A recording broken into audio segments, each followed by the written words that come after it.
Hey, welcome back to my channel, Looking for a Sign. This is SJ. You guys know you're my ears and eyes. So as a spiritual life coach, one of the things that I do in addition to card readings and reading energy is like I teach about just like spiritual connections and healing and all that kind of stuff. And one thing that has been coming up a lot in readings and things like that is people trying to figure out, if me and this person, if we have such a strong spiritual connection, how are we not supposed to be together? Like, it's hard for them to release the fact that, like, I know something happened when I met this person, this weird spiritual recognition thing. And so, like, of course it has to be my twin. I've never felt anything like this. Or of course this is, somebody I'm supposed to be with. How are we not supposed to be together, right?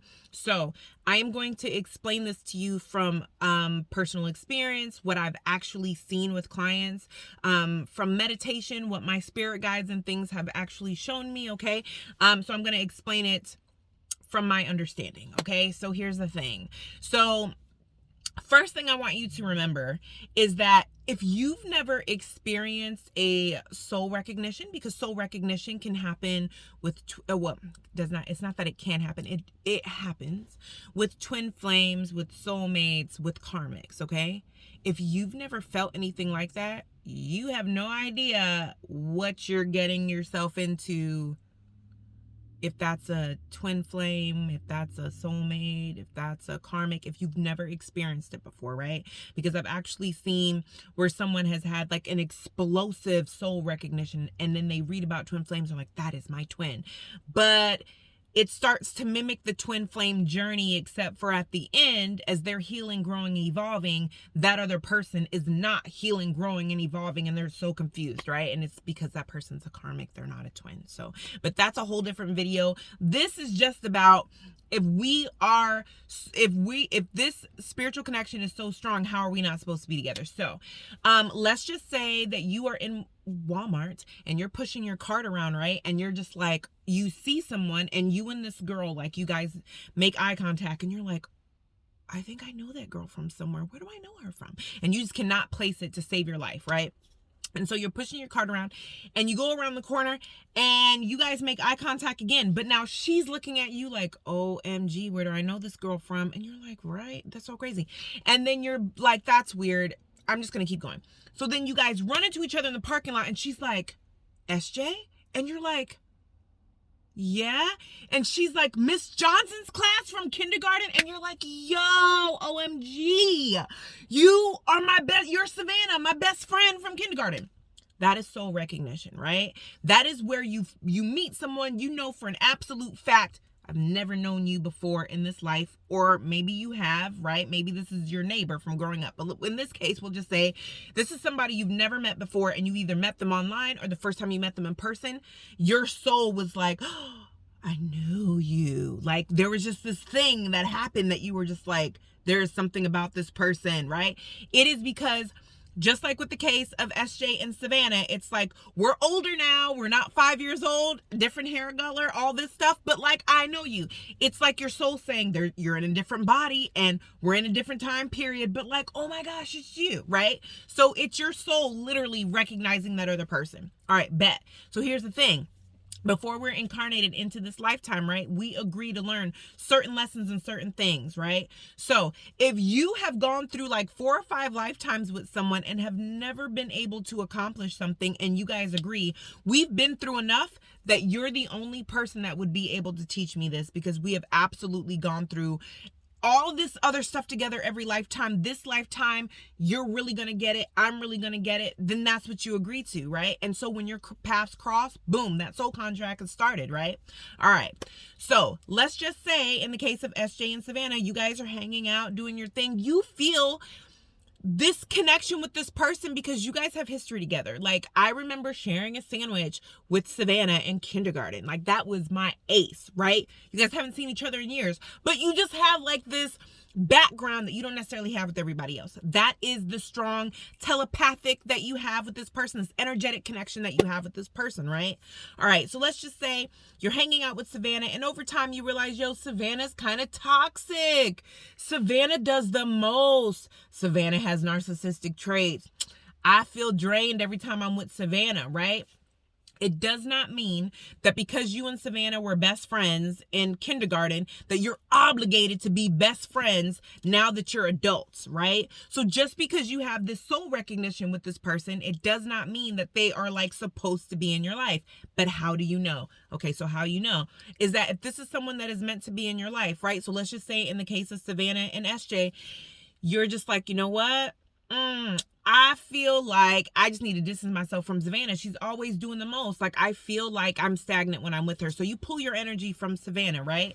That's like you and your person going into separation phase, and you guys are in no contact. You guys are not talking. You're just growing and evolving. You're not talking to each other, right? So here's the thing. When you meet, let's just say that you are walking in Target and you're like, is that Savannah? And Savannah's like, SJ? And you're like, hey. You just go over there to talk to her, see how she's grown. And she gets to talking to you, and you're like, this heifer is still doing the same crap she was doing 6 months ago. Like, no, I've outgrown you, Savannah, right? When you are in a separation phase or no contact, and let's just say this person just after 6 months reaches out to you and they are still the same toxic person, they're still draining you, this, that, and the third, it probably means that this person was a karmic. You learned what you needed to learn. The more you grow and evolve, the more you are just like, you know what? I'm outgrowing you. I feel better when you're not in my life. Like, this is just not working out for me. That does not mean you're supposed to hold on to them. That does not mean that they're supposed to be in your life. It normally means that whatever they were supposed to teach you, you got the message and you've outgrown them. You have raised to a higher frequency. You're not supposed to carry on, actually, because you've opened up. You're on a level where you are at soul recognitions and things like that.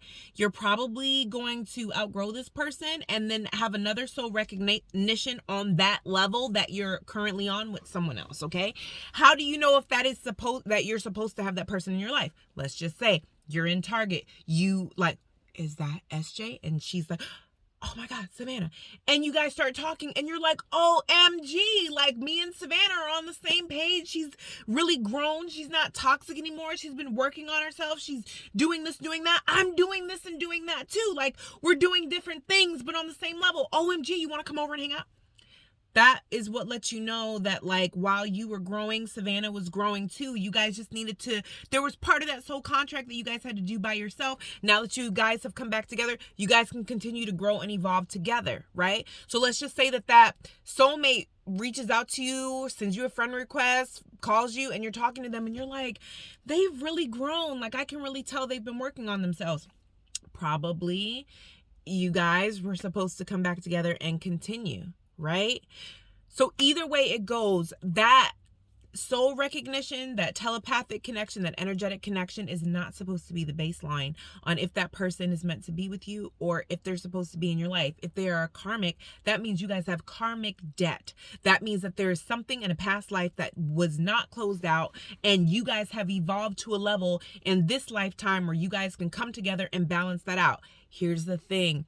You don't need that person to be on your level to balance that out. If they decide that they're not growing, they're not evolving, you can complete your half of the contract, and that now makes the contract null and void, right? It's balanced out. You did what you were supposed to do. That's like you going to jail for stealing a piece of candy, and the store is like, well, I'm still mad. Okay, but I spent time in jail for stealing that piece of candy, so I don't care if you're still mad.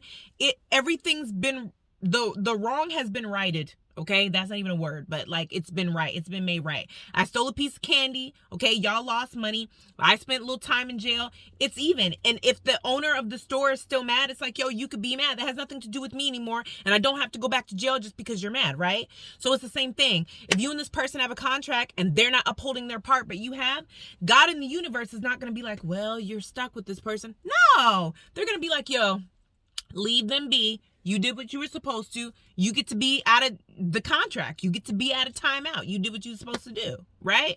So that's how that works. So if you have any questions or any comments, please comment down below. And again, I want to reiterate, okay? This is my understanding from spending time with my guides, personal experience, dealing with clients, and my guides, my meditations, what I've been shown, and just my understanding, okay, of just being a spiritual life coach and working with clients and things like that, and the understanding of what I've been shown on their certain journeys when they've had certain questions. This has been coming up a lot. So I hope that this helps, okay? Put your comments and questions down below. I love answering questions. It's one of my favorite things to do. And make sure you, if you like this video, like these kinds of videos, please let me know. Like, share, and subscribe. And I will see you guys in the next one.